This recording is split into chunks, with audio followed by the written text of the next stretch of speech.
भगवान श्री कृष्ण जी के अनन्य भक्तों को अनंत सादर प्रणाम। आज दिनांक 13 सितंबर 2024 है। आओ हम सब मिलकर श्रीमद् भगवद गीता जी के अध्याय 2 में श्लोक 59 का ज्ञान आनंद पूर्वक ग्रहण करें। हम सबसे पहले शुरू करेंगे हरि भक्ति के साथ, जो कि हमारी परंपरा अब तक अच्छी तरह सुस्थापित हो चुकी है।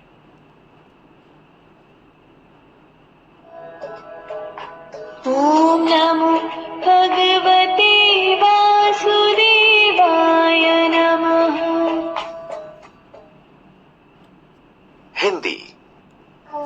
इंद्रियों से विषयों को हटाने वाले पुरुष के विषय तो निवृत्त हो जाते हैं, पर भोगों में आसक्ति बनी रहती है।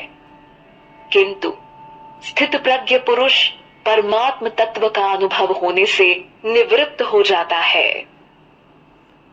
स्पष्ट है कि हमें श्रीमद् भगवद गीता का रहस्य यहाँ मालूम पड़ रहा है। बड़ा ही सरल है। इंद्रियां के सुख की कोशिश ही अज्ञान का कारण है। इस सुख से इसी सुख में, क्योंकि इंद्रियों का जो सुख है का विषय है वो शाश्वत है, अनंत है और हमेशा रहेगा, पर इसी के प्रति अपने दृष्टिकोण में केवल इतना परिवर्तन कर दीजिए कि यहाँ से मुझे क्या ज्ञान मिल रहा है, आप परमात्मा तत्व में पहुँच जाएंगे। और परमात्मा तत्व में पहुँचे नहीं कि आपके समस्त दुखों का नाश हुआ नहीं। आइए अब हम संस्कृत में इसी बात को समझते हैं। विषया विनिवर्तन्ते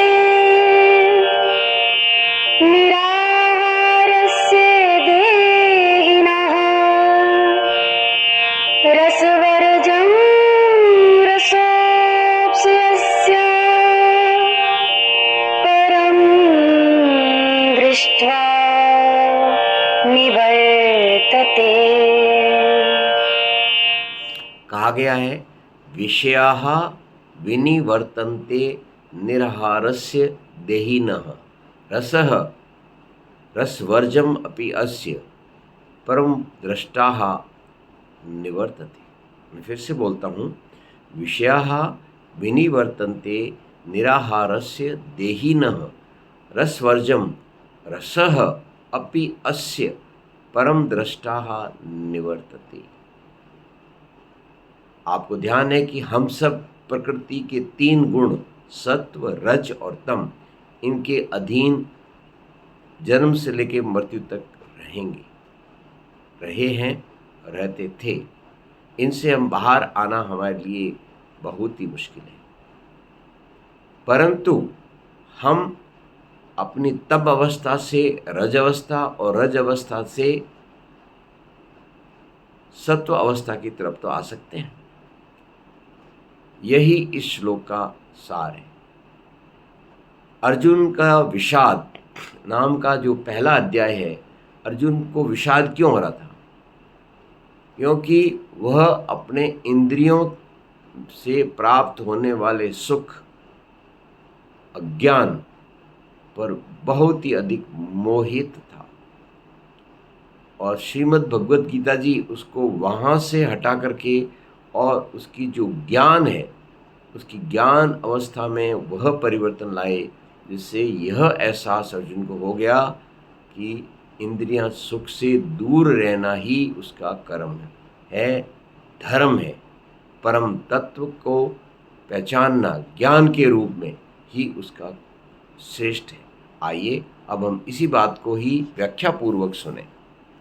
संसार में अगर कोई व्यक्ति यह सोच भी ले कि उसको अपनी इंद्रियों पर नियंत्रण रखना है और विषयों के पीछे भागने से उन्हें रोकना है, इसके बावजूद भी मन का ध्यान विषय भोग की ओर चला ही जाता है। ऐसे में व्यक्ति का सारा प्रयास धरा का धरा रह जाता है। मन की आसक्ति विषयों को लेकर खत्म नहीं होती, जिससे समाधान नहीं मिल पाता और व्यक्ति पुनः विचलित महसूस करता है। इंद्रियां बड़ी बलवान जो होती हैं, इनको सिर्फ आध्यात्म का मार्ग ही नियंत्रित कर सकता है।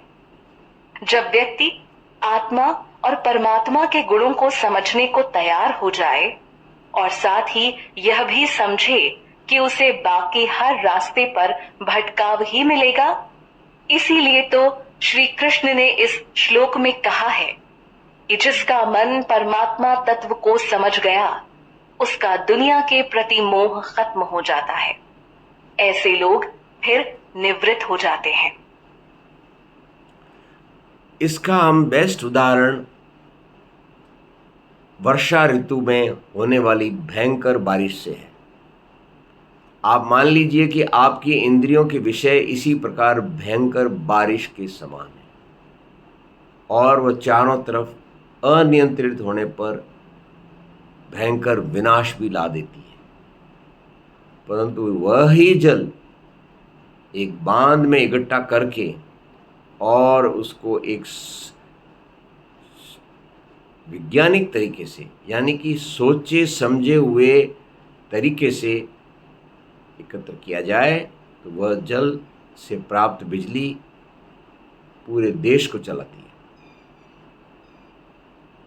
उस बिजली को किसी ने देखा नहीं है, सूंघा नहीं है, सुना नहीं है, उसका स्वाद भी कोई नहीं जानता और उसको किसी ने हाथ लगाया तो वह जिंदा भी नहीं रहता है। इसी तरह से ये जो हमारे परमपिता भगवान श्री कृष्ण जी हैं, उनके को तत्वतः जानने के लिए बहुत ही सुनियोजित, सुव्यवस्थित, सरल, सहज, सुगम, स्वच्छ, स्वस्थ, सफल और शाश्वत तरीका है। वह है कुछ भी काम आप करें, आप उसमें ज्ञान ढूंढें। अपने आप इंद्रियों के विषय वहाँ से हट जाएंगे और आप उसमें ज्ञान ढूंढेंगे। कर्मणि एव अधिकारः ते, तो अपने कर्म के अंदर आप बजाय इंद्रियों के सुख के आप उसमें ज्ञान ढूंढिए, ईश्वरीय तत्व को ढूंढिए। Hey, और where are आपको you? I'm missing you. आपको प्रकृति भी कहेगी कि आप बिल्कुल सही जगह हैं और आपको प्रकृति भी मिस नहीं करेगी और आप जीवन में आगे बढ़ते ही जाएंगे। आओ हम संगीत की भाषा में इसे फिर समझें। होते विषय सब दूर है, आहार जब जन त्यागता, रस किंतु रहता ब्रह्म को, कर प्राप्त वह विभागता। आइए हम इसकी विस्तृत व्याख्या सुने, क्योंकि ये संसार में अगर कोई व्यक्ति यह सोच भी ले कि उसको अपनी इंद्रियों पर नियंत्रण रखना है और विषयों के पीछे भागने से उन्हें रोकना है, इसके बावजूद भी मन का ध्यान विषय भोग की ओर चला ही जाता है। ऐसे में व्यक्ति का सारा प्रयास धरा का धरा रह जाता है। मन की आसक्ति विषयों को लेकर खत्म नहीं होती, जिससे समाधान नहीं मिल पाता और व्यक्ति पुनः विचलित महसूस करता है। इंद्रियां बड़ी बलवान जो होती हैं, इनको सिर्फ आध्यात्म का मार्ग ही नियंत्रित कर सकता है। जब व्यक्ति आत्मा और परमात्मा के गुणों को समझने को तैयार हो जाए और साथ ही यह भी समझे कि उसे बाकी हर रास्ते पर भटकाव ही मिलेगा, इसीलिए तो श्री कृष्ण ने इस श्लोक में कहा है कि जिसका मन परमात्मा तत्व को समझ गया, उसका दुनिया के प्रति मोह खत्म हो जाता है। ऐसे लोग फिर निवृत्त हो जाते हैं। आपको वर्षा जल का उदाहरण दिया।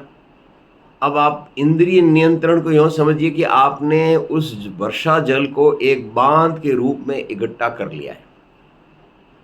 क्या वह जल कुछ काम का है? उस अवस्था में वहाँ पर वह जल काम का नहीं है, क्योंकि जल की जो एक स्वाभाविक प्रवृत्ति है उसको आपने रोक लिया है। इसी तरह इंद्रियों के विषयों को रोकने के बजाय उनको एक दिशा देनी है अपने वातावरण के अनुसार, जिससे कि आप उसमें से ज्ञान प्राप्त कर सकें।